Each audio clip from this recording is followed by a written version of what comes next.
My name is Bastian Gigerich. I'm the Director for Defense and Military Analysis here at the IISS, and it's my pleasure to chair today's meeting on the subject, the politics of arms control, and we are very pleased that we have with us Assistant Secretary Christopher Ford, who was sworn in as Assistant Secretary for International Security and Nonproliferation in January 2018.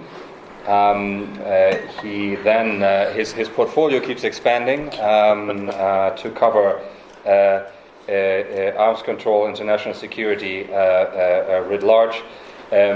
Dr. Ford has previously served as Special Assistant to the President and Senior Director for WMD and Counterproliferation at the NSC, and if you've read his bio in the event invitation, you will see that he is a seasoned expert and practitioner on these matters. And I will ask him to speak for about roughly 20 minutes or so, give us his remarks, and then we will have a conversation with all of you, hopefully. So get your questions and comments ready. There's no shortage of issues to discuss, I assume.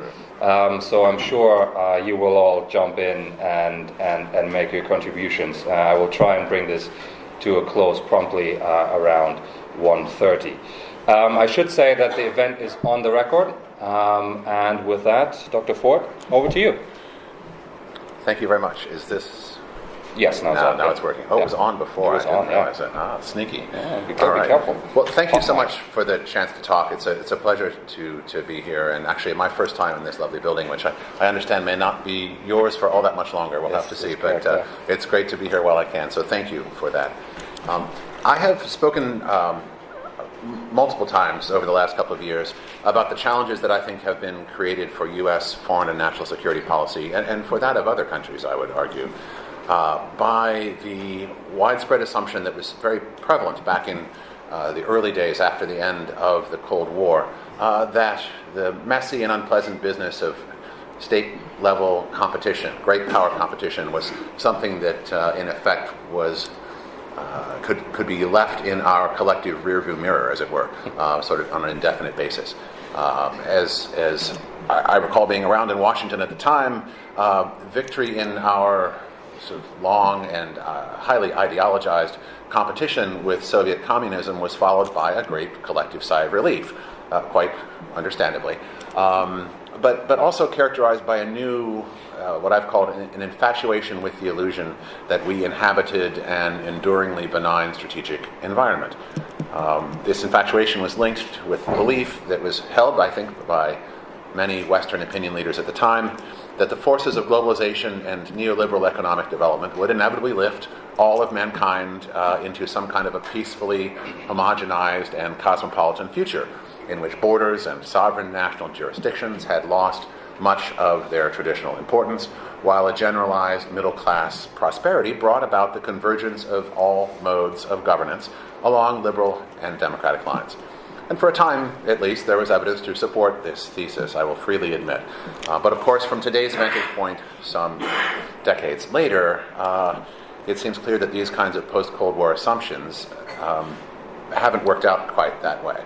And I think a byproduct of that, from the perspective of strategic planning and national security and foreign policy planning, is that these assumptions helped make us in the United States and many of our allies, and I mean no disrespect by that because we did this ourselves, complacent, if you will, encouraging us to ignore or at least to downplay the competitive aspects of geopolitics at a time when those countries that have now emerged as what one might call near-peer competitors we're not downplaying those aspects, and indeed we're taking our very post-Cold War geopolitical prominence as a goad to buckle down and engage strongly in competitive behaviors that we are only now waking up to and trying to respond to. But I would argue that these kind of post-Cold War assumptions of strategic benignity, if that makes sense, did not merely result in the atrophy of Western strategic planning procedures and competitive strategies. I think they also helped spur the development of distinctive subcultures within the policy community, including within the arms control and disarmament community. And that's what I'd like to talk a little bit about today. I think it has helped it led to the entrenchment of approaches to arms control and disarmament issues that are, I think, to some important degree maladaptive today by virtue of the degree to which they downplay the importance of managing security challenges and risk in a competitive geopolitical environment. So I'd like to talk a little bit about that pathology if I could today. But let me be a little bit more specific about where I think the problem lay. The post-Cold War assumption that great power competition was only a problem of the past helped lead to the entrenchment of a distinctive policy community subculture that focused upon, and continues to some degree to focus upon, what you might call the performative and symbolic aspects of arms control discourse, and largely within the Western community, no less, at the expense of more traditional emphases upon security. And I think understanding that, and I'll talk a little bit more about that in just a second, but I think understanding that can help explain some of the things that I have myself puzzled over professionally in the last couple of years, and making the otherwise inexplicable perhaps make a little bit more sense. It can, for example, if one understands the development of this psychology in the arms control and disarmament community, I think it can help explain how so much of the Western arms control world seems to, in some cases, have lost its way from a security perspective. Anyone who goes to arms control and nonproliferation and disarmament conferences as much as I do will be familiar by now with how painfully common it is for folks to express almost a visceral sense of concern and offense at the United States for our pulling out of the Intermediate Nuclear Forces Treaty, for example. It's almost axiomatic in some circles that our withdrawal from INF is an example of us tearing up and walking away from arms control because we apparently aren't committed to it at all. It is remarkably uncommon, although that is a very common discourse, it is remarkably uncommon to hear outrage expressed about the Russian violations of the INF Treaty. And of course, Russia did systematically violate the treaty for the better part of a decade by testing and deploying and moving into full-scale production, and then, not in that order, moving into full-scale production of an INF-class system while pretending that it wasn't. In parts of the disarmament community, however, the sense of offense is against the United States for having the temerity to declare the Russians to be in material breach of that treaty, and very, very little concern with the underlying violations that led to that situation. Other examples you can see is in recent months, the arms control world has been beside itself out of concern that we might, it is rumored, be questioning our commitment to the Open Skies Treaty in the arena of conventional arms control. But one does not hear any particular sense of outrage directed at the Russian violations of the Open Skies Treaty that have at least raised this question in Washington policy circles. Nor does one hear much outrage directed at Russia's essentially taking the conventional forces in Europe treaty and crumpling it up and throwing it over their shoulder some years ago by allegedly suspending their implementation of it, nor about Russia's failure to comply with the transparency provisions in the Vienna document and their blocking of efforts to modernize and update that document to make it relevant today. And if you happen to be an NPT junkie, as I am, you'll also know that there is a recurring drumbeat of pressure to make sure that everyone in the NPT context shows fidelity to all past final document consensus decisions from the NPT review process, no matter what they contain, including the 2000 final document, for example, which includes calls for fidelity to implement the START 2 treaty, to finish negotiating START 3, to maintain the ABM treaty, and to implement the trilateral initiative. None of those things actually exist in the present day, and yet that has not stopped the drumbeat of pressure to ensure that we show fidelity to that particular 1990s policy agenda. So from a security perspective, some of that, I understand the temptation to see some of these attitudes as being something akin to insanity, but I've come to understand that there is actually an internal logic to them. And while I certainly don't endorse that logic, I think by understanding it, we can find a better way to work on these challenges together. it does appear that interlocutors in many of these events that I attend so often really do think that it is literally more important for the United States, for instance, to remain officially committed to an arms control agreement than it is for that treaty actually to work in constraining anyone else's behavior, or for it to serve ours or our friends and allies' security interests. Endorsing a growing nuclear asymmetry is apparently preferable to admitting that an agreement has failed. But this is not insanity. This is just a peculiar subculture that I think it is important to understand so that we can transcend and move beyond it.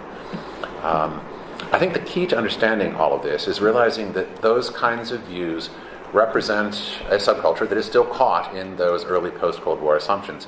A period in which security, as traditionally conceived, was no longer the principal focus of concern. I would argue that for that subculture, arms control is not primarily about managing the challenges of competition as countries array dangerous tools against each other. It is more about achieving disarmament as conceived in a very peculiar way that revolves around simply having enough political will to get across the finish line, because the problem is conceived of as there being a deficit of political will, not as there being underlying security challenges and problems to have to manage in the world.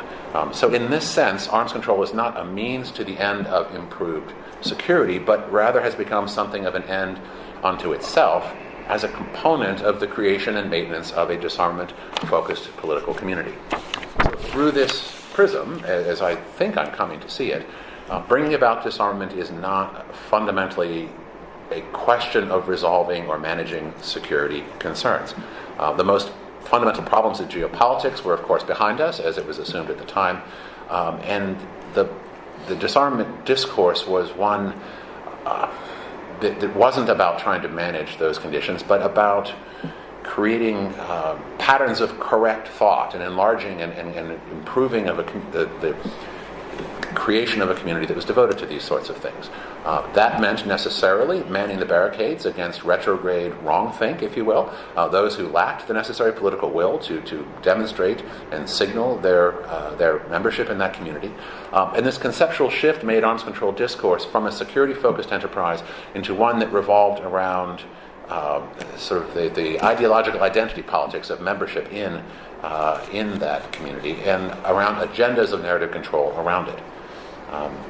These are not unique attitudes after the end of the Cold War, but I think the end of the Cold War helped move them much more into the mainstream and into focus of the policy community more largely. So, if that's true, and I'm interested in your thoughts on the degree to which it is, if arms control is not about managing competitive dynamics of the security environment and clashing security interests, but rather about constituting and expressing community through fidelity to an ideal of progress, the order of the day becomes a sort of identity politics of virtue signaling, progressive solidarity and consciousness raising against retrograde mindsets. It puts a premium upon self-image and self-identity, with subjective assertions of commitment and faith to that ideal being at least as important as mundane questions such as security conditions. So that's a social function, not a security function. It's first and foremost about promoting and defending a particular concept of political and ideological community. The ideal of arms control and commitment to it is one of the indicia of membership in a progressive global community that demands performative acts of solidarity and is thus preoccupied with the boundary maintenance chore of symbolic distancing from those who have incorrect attitudes. Now, that's perhaps a sweeping indictment, but I do think it does help us understand a fair amount of what I would otherwise find very perplexing in the policy arena in which I work. I mentioned the issues of INF and CFE and the Vienna document and NPT final documents, but I think it also helps one understand why, for example, I could have been told 10 years ago by the then UN High Commissioner for Disarmament Affairs, Sergio Duarte, that we in the United States, having at that point dismantled something like 75% of our nuclear arsenal since, by comparison to our Cold War peak some years ago, we didn't deserve any credit for having done that. That wasn't disarmament, I was told, because, Chris, you have to understand that you only got rid of those after you no longer needed them. To which my response was so? Isn't it good that we got rid of them? And the answer, no. It doesn't count as disarmament unless you needed them when you got rid of them. In other words, one only gets credit for disarming if one needs the tools which one is divesting oneself of. So that sort of, that kind of logic, I think, is very hard to explain from a security perspective, because it would suggest that there is no future for disarmament, because to ask disarmament is to ask that countries deliberately harm themselves by compromising their security, getting rid of things that they think that they still need. But if you understand that disarmament discourse is actually mostly, in this perspective, about eliciting performative acts of commitment from people, in particular within a Western political community, Western leaders are indeed to be distrusted more than authoritarian leaders, because it is the solidarity of that community that is most important. The getting rid of tools that you still need, in some sense, in this context, is not nonsense, but it is actually the best possible way to express fidelity to an ideal. How better can you show that you are a correctly thinking member of a community than to do something that essentially is deliberate self-harm by everyone else's perspective? You can really demonstrate that you are committed to the agenda if you do this. And I would suspect that this kind of attitude is also somewhat behind why so much of the modern Western disarmament community is unconcerned by the degree to which the civil society campaign that lies behind the Treaty on the Prevention of Prohibition of Nuclear Weapons, why there is so little concern with the way in which those kinds of societal pressure, civil society, NGO dynamics that drive towards and are trying to drive towards TPNW adherence in the West have so, by definition, have no impact upon the kind of authoritarian states that, for example, murder bloggers who disagree with their regime, or lock up millions of their own citizens in concentration camps to re-educate them from heretical views such as, having a religion. The kinds of states that do those sorts of things, of course, are not going to be in any way subject to the kind of civil society pressures that are driving towards the TPNW. And I have to imagine that if you work in the Kremlin or in the leadership compound in Zhongnanhai, you cannot be anything but delighted to see Western civil society attempt to force Western free democracies to disarm themselves. But that's only a problem if you come at it from a security perspective. If you come at this from an identity politics and community maintenance perspective, where the purpose of the discourse is to elicit performance art in the nuclear arena, that's not a problem at all. That's not a bug, it's actually a feature. So I do think this helps us decode much of what one sees in the present-day disarmament community.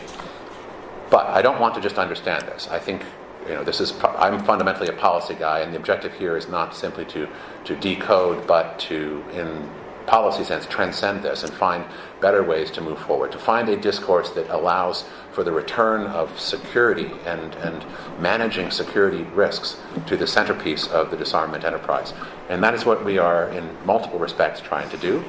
One of those, some of you may be familiar with, our Creating an Environment for Nuclear Disarmament initiative.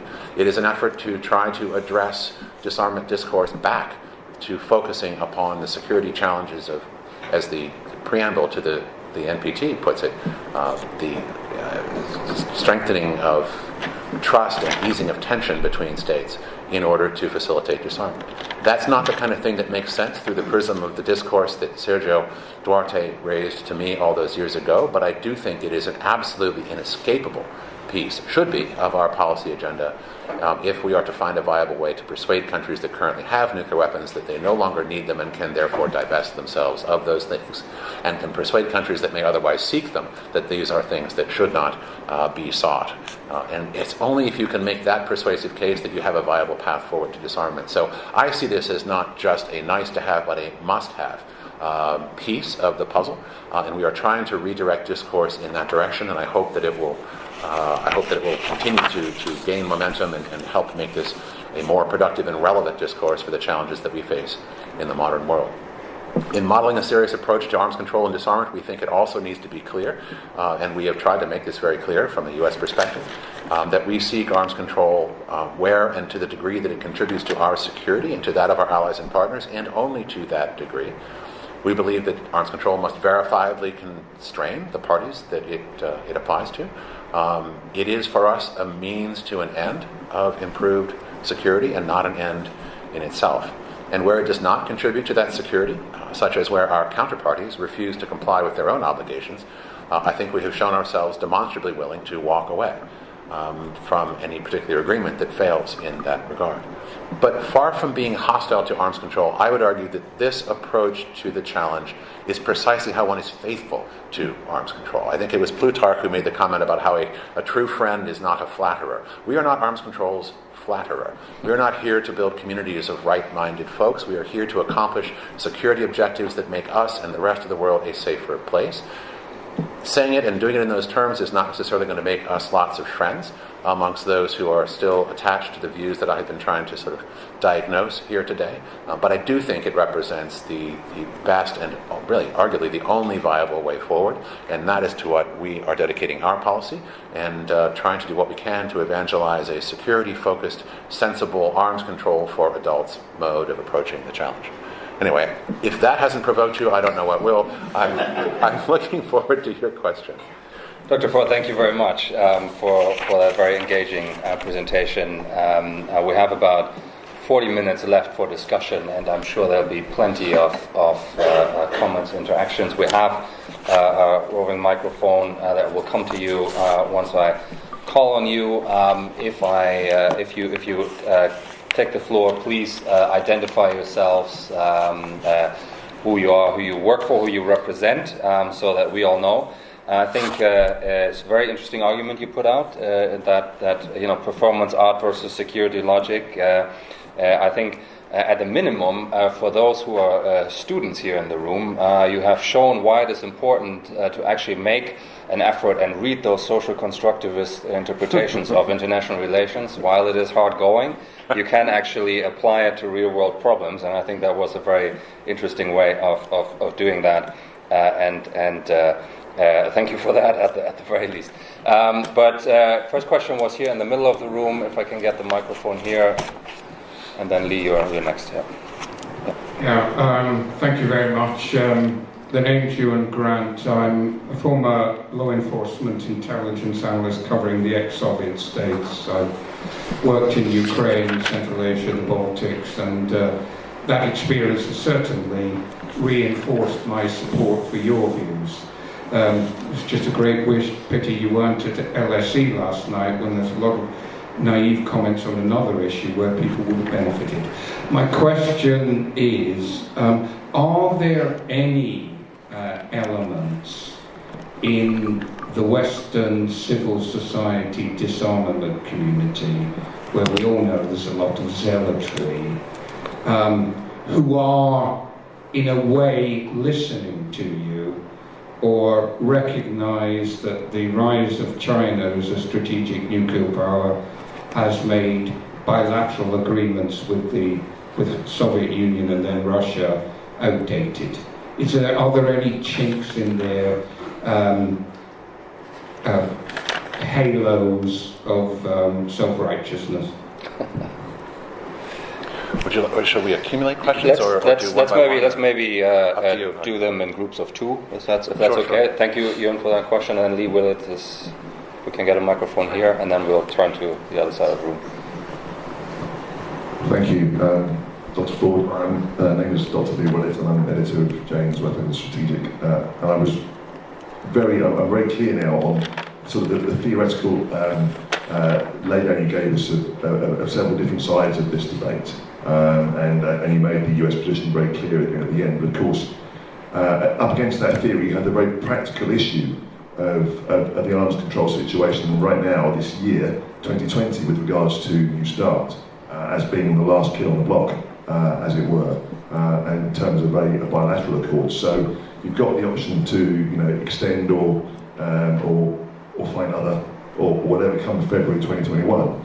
And there's also, building on Ewan's question, the issue of the Chinese participation in such kind of strategic arms control deals. It seems that the US wants that more than anyone else. The Chinese don't seem massively keen, and the Russians have certainly, or Russian analysts have certainly said publicly, why would we want China to be involved in that kind of thing? So what are the issues for New START to address this year?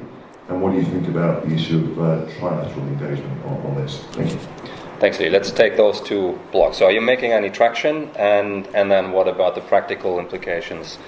Are you getting any traction? And then the practical implications of New START. Sure. Are there any elements in the disarmament community who are listening? Yes, there are. And I certainly do not mean my comments here to indict with an extraordinarily broad brush all of my counterparts in the disarmament community, many of whom I've worked with enormously closely and very well for a long time. It is very possible to have meaningful discussions and constructive discussions on these topics, disagreeing about many things, and still finding important ways to move forward. My own view of this is that there are clearly going to be massive disagreements about the possibility and desirability and nature of a presumptive end state for the nuclear world. We all aspire to a world in which these tools have disappeared. We'll have different views on how likely and viable and what it takes to get there. But although the wheels might come off the bus in terms of bringing numbers of broad strokes of pieces of the community together on those end state questions, I think in the short to medium term there's a great deal that we can still do together. There's a lot that we should not forget that arms control in its original existence developed out of opportunities that were developed to manage risks in an otherwise very dangerously competitive environment. It was not originally a way to get to zero, it was a way to keep a nuclear competition from being any more catastrophically dangerous than it was absolutely impossible to avoid. And we should remember those lessons, because I think there's much that we can do working with Russia and China and potentially others to manage the risks of the competition that we all now find ourselves in, even if we may disagree to some extent about where to go at the end of the day. So I find many of my disarmament colleagues and I may have slightly different perspectives upon the end state, but in the short to medium term, there's probably a lot we can do in terms of risk reduction and conflict management and how it is that we use these frameworks and these engagements to have that rivalry be somewhat less dangerous and to forestall it coming to be the kind of arms race that one might perhaps at this point glimpse just over the horizon. So much to do, many partners with whom to do it, and so please don't think that I'm indicting everyone with that brush. New START, obviously an important question. It is a short-term question. New START, by its own terms, can be extended by up to 5 years.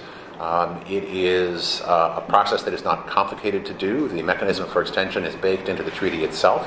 It does not require anyone to go back through ratification processes, through national legislatures. I say this as a former Senate staffer. We don't have to do that again. It's already there. We would have to exchange diplomatic notes, but that can be done extraordinarily quickly. Now, it could be done at any point before the expiration of the treaty, which is about a year from now, and the extension could be for 5 years, which is the maximum permitted, or it could be for less than that. It could be for 1, 2, 3, or 4 years. So what we have is sort of a 1 to 6 year question from today about New START, and that's an important one. And no, I don't have an answer for you on our decision, because we are trying to evaluate this as one of many pieces of a larger puzzle. But what we're also trying to encourage everyone to do is to not lose track of the larger objective while focusing upon that 1 to 6 years. There will need to be an answer to the sorts of systems that are currently constrained by New START after that 6-year period, and that needs to be part of our discussion. But there are also things that are in no way touched by New START in the present day and will only become more problematic over time that we also need to find a way to address. For example, the weird bestiary of new strategic delivery systems that President Putin was bragging about in his famous PowerPoint in March of 2018, I guess it was. Of those, 2 are likely to be accountable under New START, especially if New START is extended so that there's time for them to become both of them operational, and that would be the Avangard system, which was recently displayed to the world, and also the SARMAT, Super Heavy ICBM. Those are likely to be covered by New START, but the other systems that are being developed so famously are not. In particular, the Poseidon underwater thing, that nuclear-powered, nuclear-armed, radioactive tsunami maker and killer of civilians. I mean, what an extraordinary choice that is. That is not of a sort that will be covered by New START, even were New START to be extended. What I think I have called the madly reckless flying Chernobyl of the Berevestnik nuclear-powered, nuclear-armed cruise missile, which rather infamously had a criticality accident after they left it lying on the floor of the White Sea for a year, and then it basically had a meltdown on the barge when they brought it back up. Leaving aside the madness of flying unshielded reactors around at hundreds of miles an hour over population centers, that is a piece that is not in any way going to be covered by New START, even if it were to be operational in time, which if it keeps crashing, it probably won't. But that's an unanswered question for the future. And then I think I've forgotten something else. Oh yes, the Kinjal air-launched ballistic missile is also not covered by New START. So that's part of the problem set that we have to find some way to address. And there is also the challenge of Russia's non-strategic nuclear weapons, of which they have something on the order of up to 2,000 at the moment, and they're in the process of building those out rather dramatically into the future. Increasing number of systems at different ranges of delivery capability, different yields of weapons. So there's a whole suite of things at the non-strategic level that are part of the problem set in this incipient arms race that we need to figure out some answer to. And then there's, of course, the entirety of the Chinese question, because they're developing systems analogous to many of these, and they're building up at a fairly rapid pace. They're on track to at least double the size of their nuclear arsenal over the next 10 years or so, as well as building out the diversity of delivery systems. And so from our perspective in the U.S., this is all part of the problem set that need to somehow be addressed in a future arms control framework if we are to forestall the kind of arms race that I hope no one really wants to have. I have every confidence that people in Beijing and Moscow would have their own view of what the problem set looks like, looking at us. And I suspect they would have their own view of what the problem set looks like looking at each other.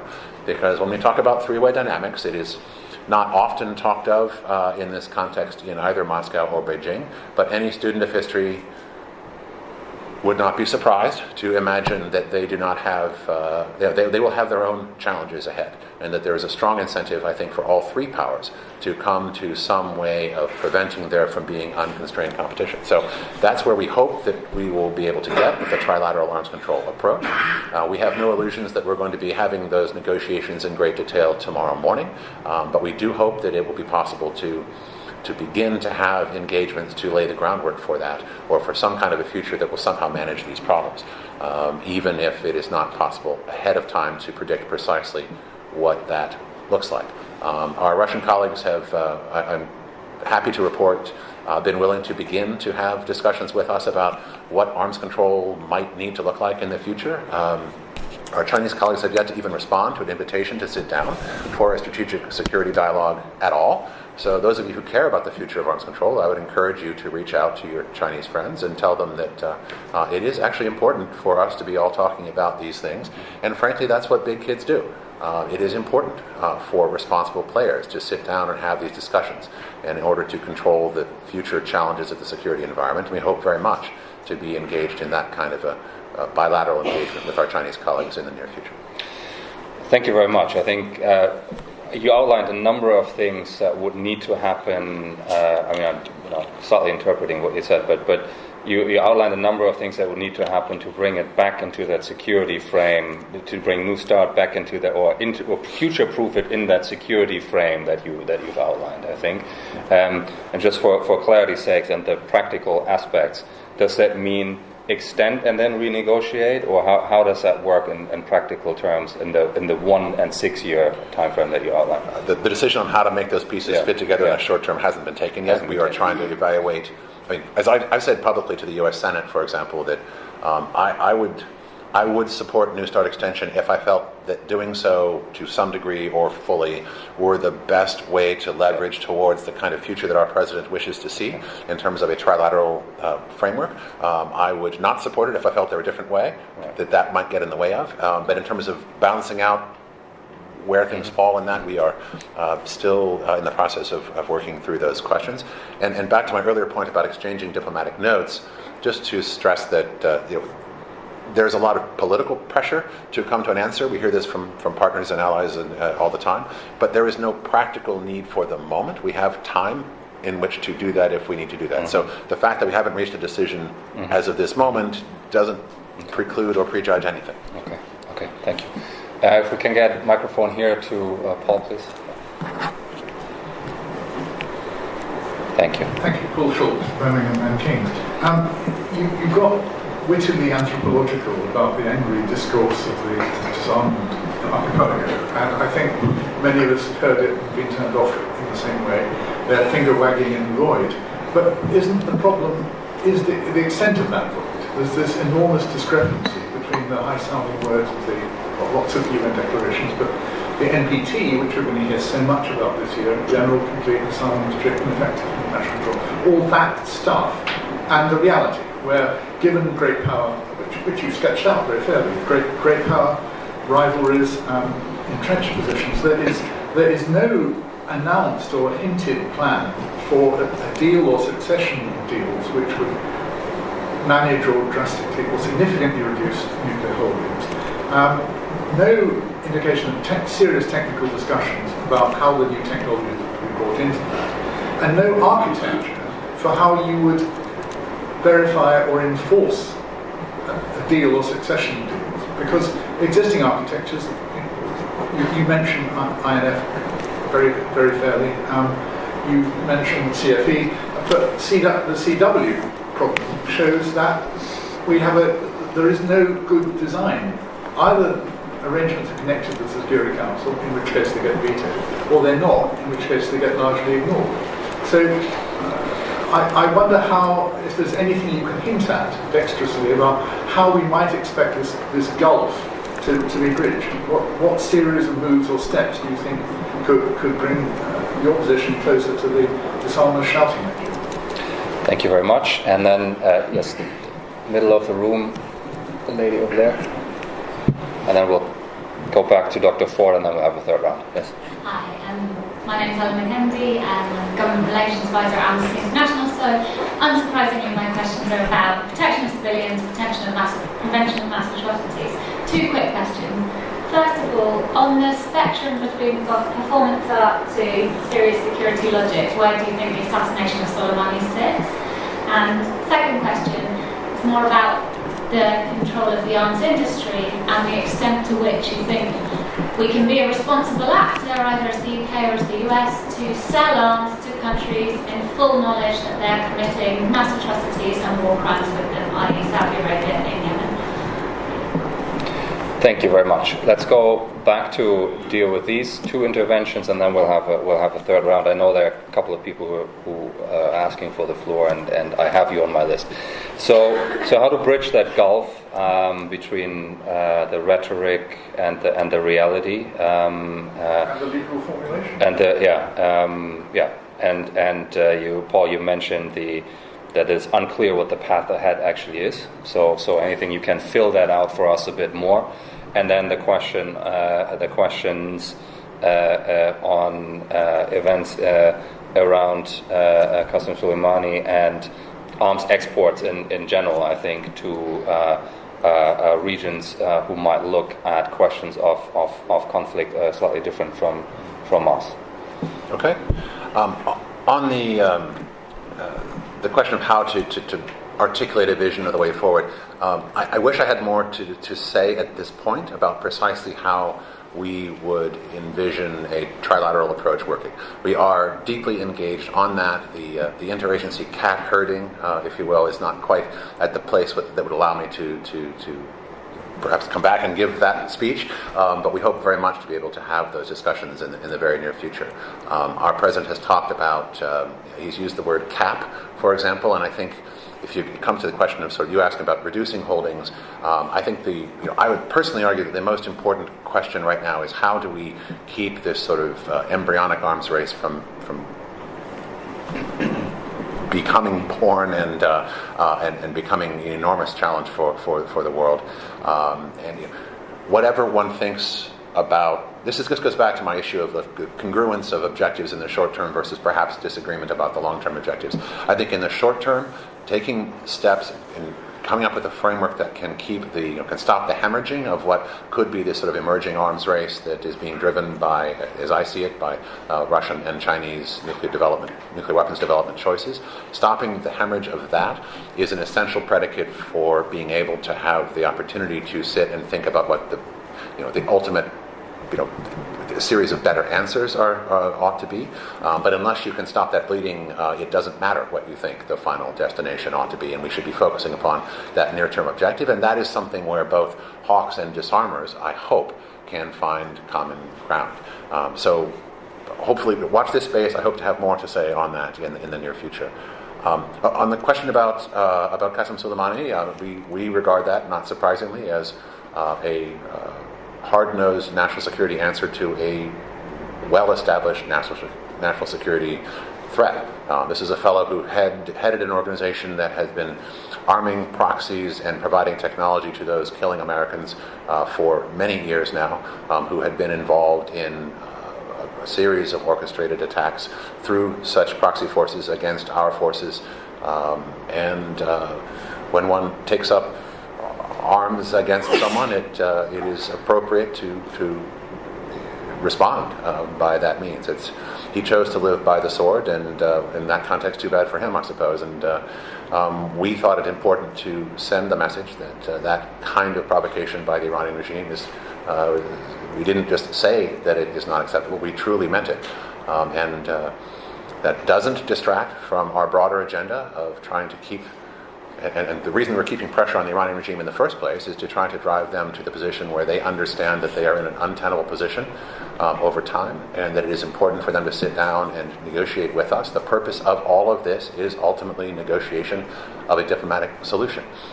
Secretary Pompeo has made very clear his commitment to that kind of a negotiated solution. We have hopes of and he's articulated what we hope to get out of that. And we are willing to offer a great deal in return. Fundamentally, as we see it, what we are asking from the Iranian regime is that it behave like a normal country. Normal countries don't send proxy forces to destabilize their neighbors like that. Normal countries don't sponsor terrorism, both in the region and as far afield as, say, Paris a couple of years ago. Normal countries don't send ballistic missile production technology and cruise missiles to guerrilla forces in neighboring countries to attack the critical infrastructure of their neighbors. So there's a lot that we demand of Iran, but it's not anything that Iran shouldn't be avoiding in the first place.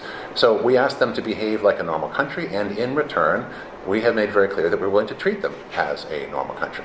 And that means putting on the table what no U.S. administration in the 40 years history of the Islamic Republic of Iran has been willing to offer. Specifically, we are willing to offer full normalization of relations, lifting of all sanctions, and indeed, the kind of facilitating of a reintegration to the international economy that would follow from that degree of normal status. So that's a lot in return, more than anyone has ever offered them from Washington. And we hope that they will be willing to have that discussion.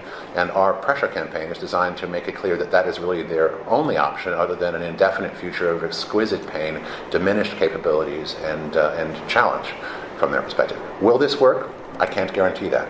Is that where we're trying to go, including with responding forcibly to the kind of provocations that Quds Force was providing in Iraq? Yes, that is our objective. So I hope that'll work. And the question of arms sales, very quickly. We are steadfastly committed to helping our partners resist the depredations of people such as the Iranian regime. Hence our commitment to Gulf arms sales and our partnerships with folks in that region.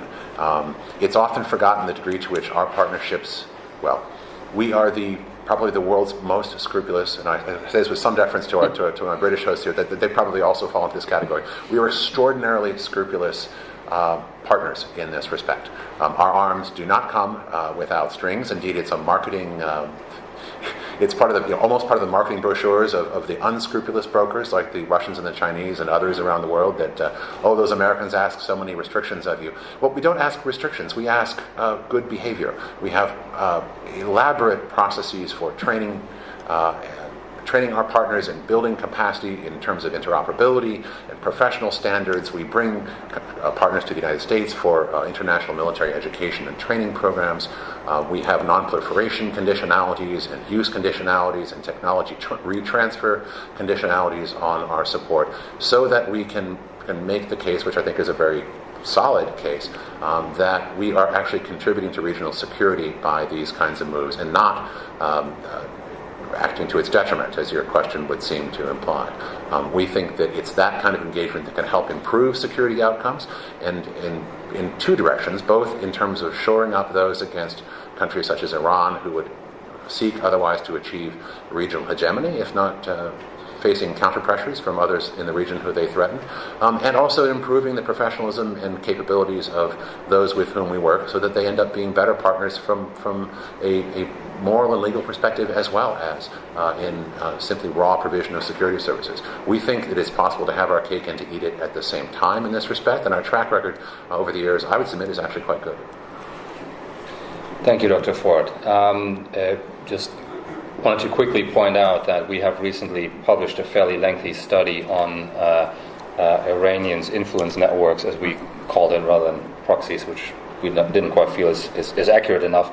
And the main argument, for those of you who haven't had a chance to look at that, was that it is a strategic capability that the regime uses, much like it uses its nuclear program and its missile program, and it should be treated as such. And that's not a comment on one singular event, but it's a comment on the use of that tool that the regime in Tehran has created.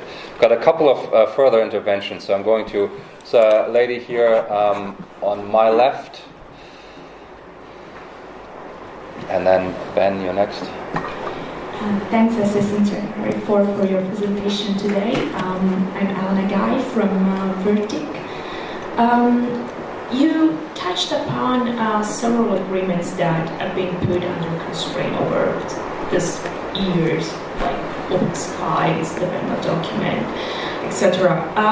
In my question, I would like to address space.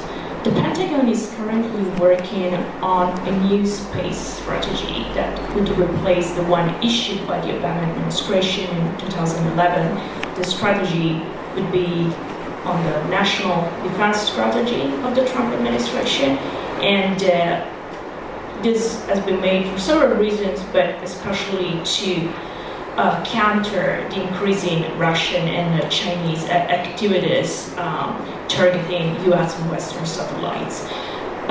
In light of the fact that also NATO recognizes space as an operational domain, how do you see space gaining importance in the U.S. strategy over the next years? And how do you see it becoming even more contentious domain with Russia and China? Thanks. Thank you very much. And the next is Ben Barry in the first row.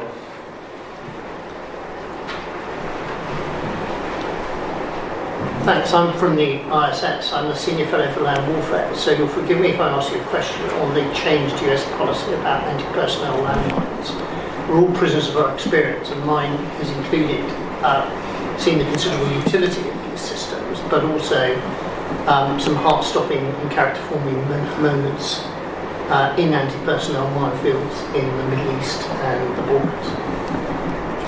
Let's get one more in here, Naveen, since we have the microphone right here.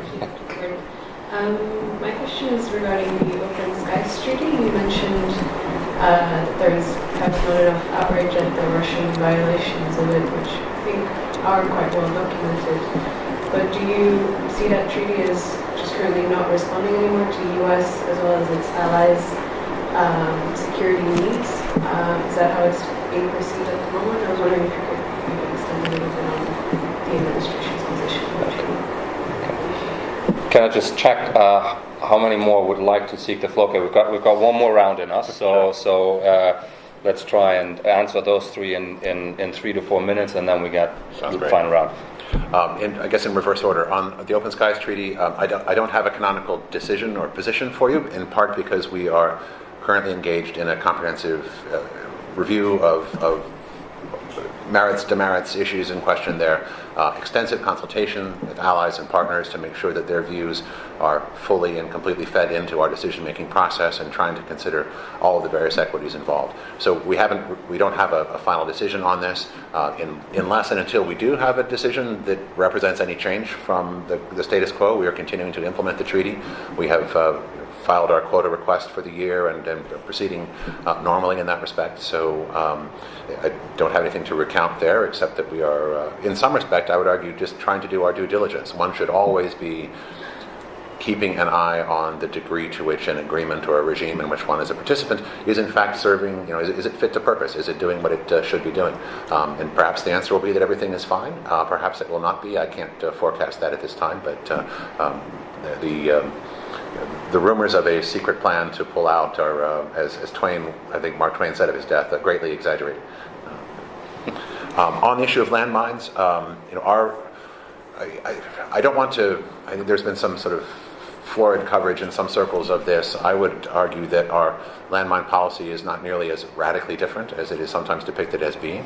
I would remind observers that what we are talking about is not the type of landmine technology that gave rise to the efforts to prohibit landmines. This is not your father's landmine technology anymore. This is not, that's an old Oldsmobile commercial from the United States, so forgive the reference for those who don't watch TV back where I come from. These are, our policy involves non-persistent anti-personnel landmines with very, very low error rates. So we're not talking about things remaining in the ground to kill people decades later. We are not talking about a wholesale employment of them. We are talking about a policy simply that allows combatant commanders whose professional responsibilities include not losing wars, that they will have some degree of discretion in whether and what to employ in that regard. And we remain the world's foremost supporter of humanitarian demining, with programs all around the world in supporting of try to get rid of the sorts of systems that actually are a problem. So we think this is a very responsible policy that helps us meet and appropriately balance equities where we need to be able to show a degree of military effectiveness in very challenging potential circumstances, while at the same time remaining true to our own humanitarian ideals and continuing the work that we are doing to make the worst sorts of landmine very much a thing of the past. And I would also point out that this has to do with anti-personnel landmines. There are all sorts of people around the world who freely and happily use anti-vehicular mines, anti-tank mines, and things of that nature, about which one doesn't hear the same kind of squawking. So I think we're actually doing quite a good job at balancing those equities at this time. Space, critical domain. It is a domain that, rather tragically and unfortunately, although we are all incredibly dependent upon space for the modern economy and communicative networks all around the world, most countries, or I guess all countries these days, space is unfortunately and tragically already a weaponized domain, thanks to choices being made that have been made by both China and by Russia. Notwithstanding the sanctimony of their high-minded efforts, or purport to be high-minded efforts to introduce arms control frameworks in space, these are enormously problematic arenas that have been driven by the development of anti-satellite weapons in both China, very infamously with their 2007 anti-satellite test that created such dangerous debris, and more recently also with such elaborate developments in Russia, including anti-satellite lasers and systems that they openly brag about in the press. These are things, space is already a weaponized domain thanks to those two countries. I would also point you to what even hobbyist astronomers can talk about these days, and I am now able to talk about at the unclassified level in terms of very odd and anomalous and dangerous looking on-orbit activities by Russian satellites. In October of 2017, for instance, I think it was Cosmos 2519, if I'm not mistaken, went up and disgorged another satellite, sort of a mother and daughter ship kind of thing.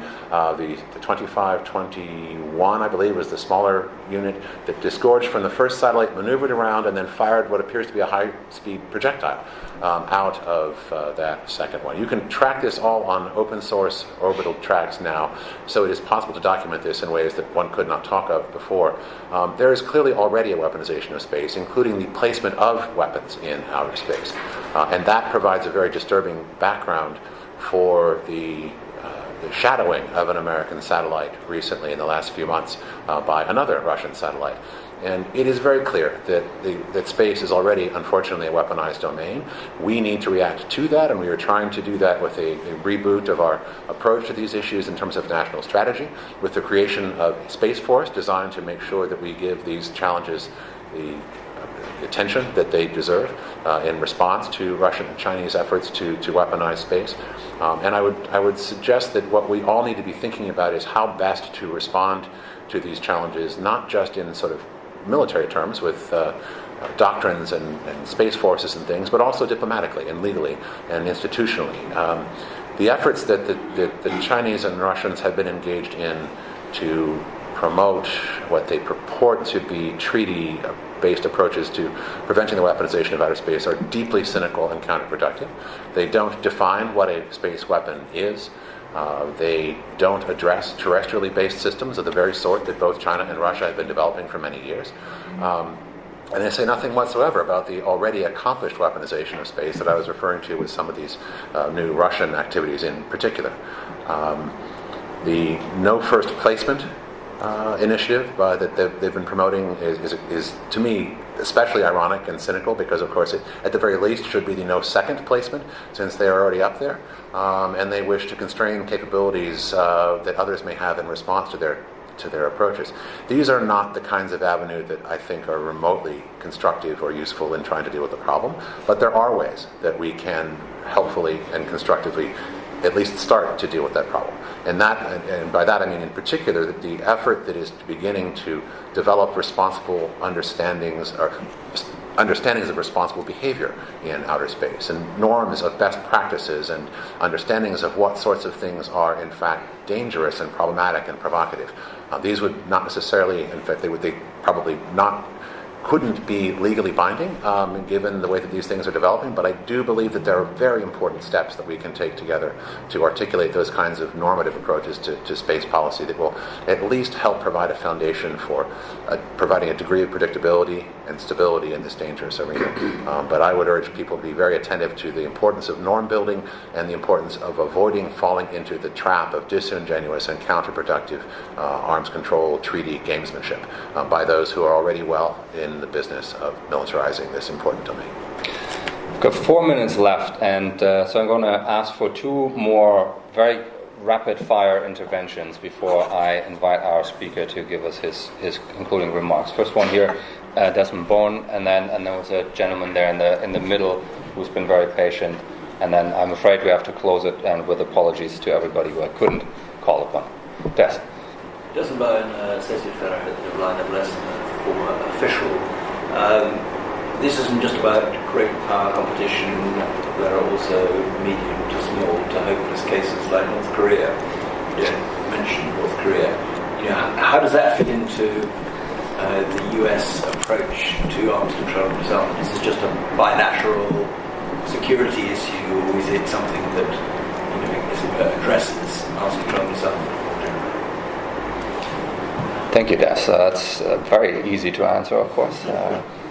And if we can get it, yes, here in the middle, yes. Thank you. Hi, thank you. I'm Des Weiss. I'm a public policy consultant somewhere in the city here. I have 2 questions. Shortly coming back to the landmine question raised earlier. A big aspect of the anti-personnel treaty was that it was raised by the civil community, and you've mentioned value signaling and etc. earlier. Do you see a role in initiatives such as these of high symbolic value in raising momentum for actually security-oriented treaties? And secondly, in the repercussions of the US retreating from the Iran Comprehensive Plan, the JCPOA, these repercussions are here. Iran is currently on track to develop a nuclear weapon, and the EU has ever more significantly realized that it is dependent on the US for international clout. So I'd like to ask how you would see EU positions in the arms control field in the future, and how you would see these repercussions in general to play out in terms of sovereignty. Thank you very much.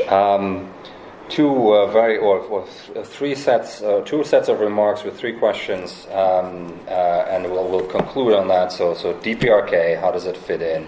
The JCPOA question and EU positions on this, obviously realizing that you can't speak for them, but you might have a view on what they are. And then circling back to the landmine issue, I suppose if I paraphrase slightly, can the symbolism actually sometimes help to support the security argument that you made? Concluding thoughts. Okay.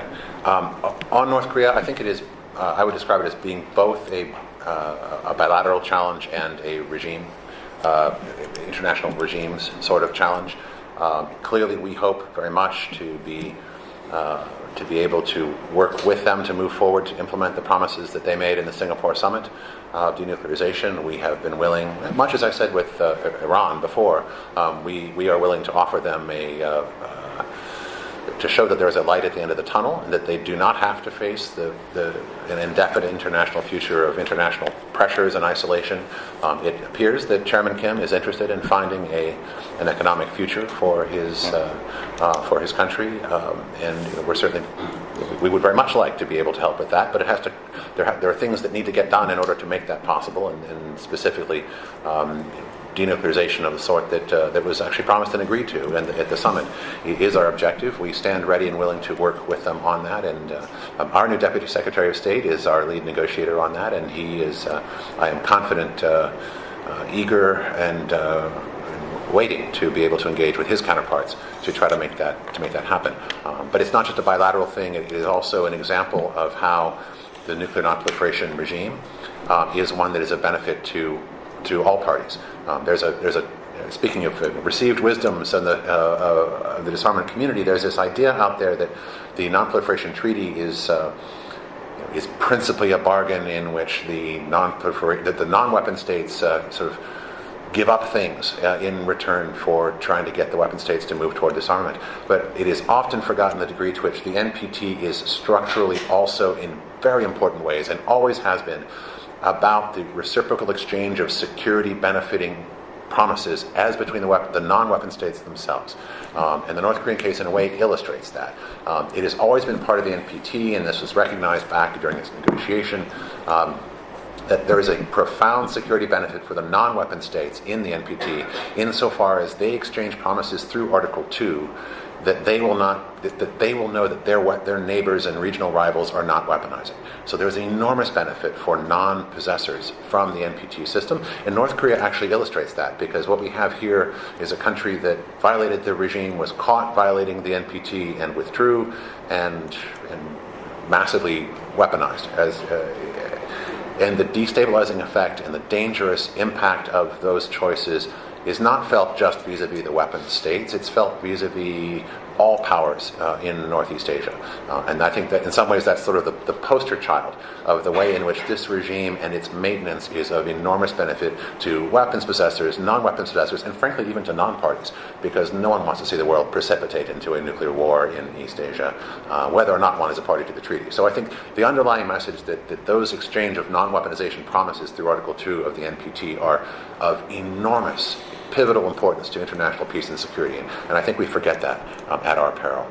On the JCPOA and the EU's role, Brian Hook and I had the good fortune to be very closely involved in negotiating with EU counterparts back during the time in which President Trump had charged us with trying to work out with our European friends a solution to what we in Washington called the Sunset Clause problem, and that is the problem that inherent in the structure of the JCPOA was the idea that it was perfectly fine for Iran to build up any enrichment capacity and fissile material production capacity it wanted, and any size stockpile of uranium enriched to any degree of purity that it wanted, as long as it just waited a few years before doing so. We did not regard that as an answer to a non-proliferation problem. We regarded that as a non-proliferation problem that was simply somewhat deferred. And our effort was very strongly focused upon trying to find an answer to that, working with our European colleagues. It wasn't possible to reach agreement at that time, and so we felt it necessary to pull out of the deal and put pressure on Iran to force them into a better one. But the basic question remains. And that is one that is, I think, still a looming and unanswered one for European policy. And I would very much encourage my European counterparts to be thinking through this challenge, because I do not know anyone outside of Tehran, at least, who thinks that it would be good for Iran to build up those kinds of capabilities.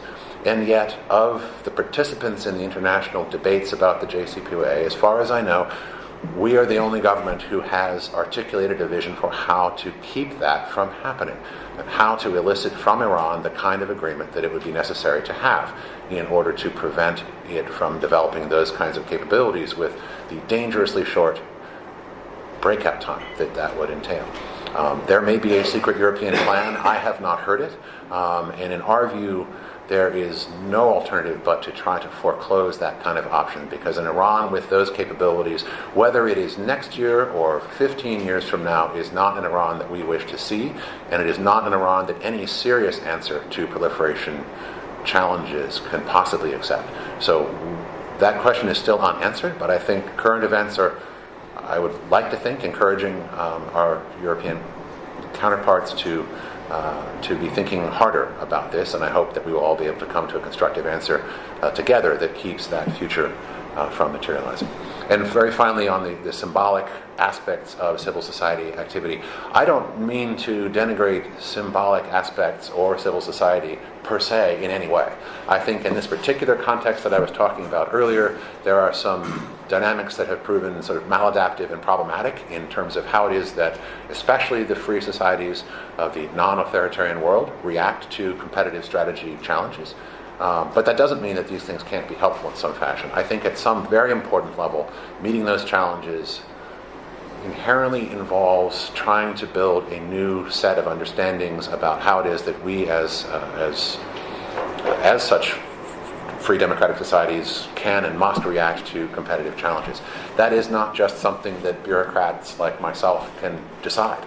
That is something that societies and polities have to choose together in some respect. And I think there are very powerful roles potentially for civil society and for this kind of symbolic discourse, narrative questions, to get all constructivist on you again. I think there are very powerful roles that all this can play in helping bring us to answers that are more adaptive, more responsive to the security challenges that we face today, and ultimately more conducive to the preservation of international peace and security into the future. And I hope very much to be, with a bit of luck, a part of working collaboratively with my colleagues across the disarmament and arms control community to build just those kinds of answers. Dr. Ford, thank you very much for engaging in this wide-ranging discussion on the politics of arms control. I think we covered a lot of ground in 65 minutes, so thank you very much for that. Thank you for asking questions, difficult ones, wide-ranging ones. I think it's what we like to see. Before I ask you all to thank Dr. Ford in the usual way, two quick announcements. Later this week we have an event on technology and terrorism, the risks and opportunities of technological innovation, with the guest speaker, Professor Audrey Cronin from the American University. It will be chaired by Nigel Inkster over at Arundel House. And then next week on the 18th, we have an event on international responses to instability in the Sahel, which will have Flora Berger of the ISS and Clem Naylor, the UK's Special Envoy for the Sahel, discussing these responses. It will be chaired by Virginia Comolli, and this is back here at Bloomsbury House on the 18th of February, 3 to 4. We hope to see some of you there. And with that, thank you again. Thank you, Dr. Ford, for taking time to come see us, speak to us. I thought it was a very fruitful and stimulating exchange, so thank you very much. I appreciate you having me, and I thank you for that.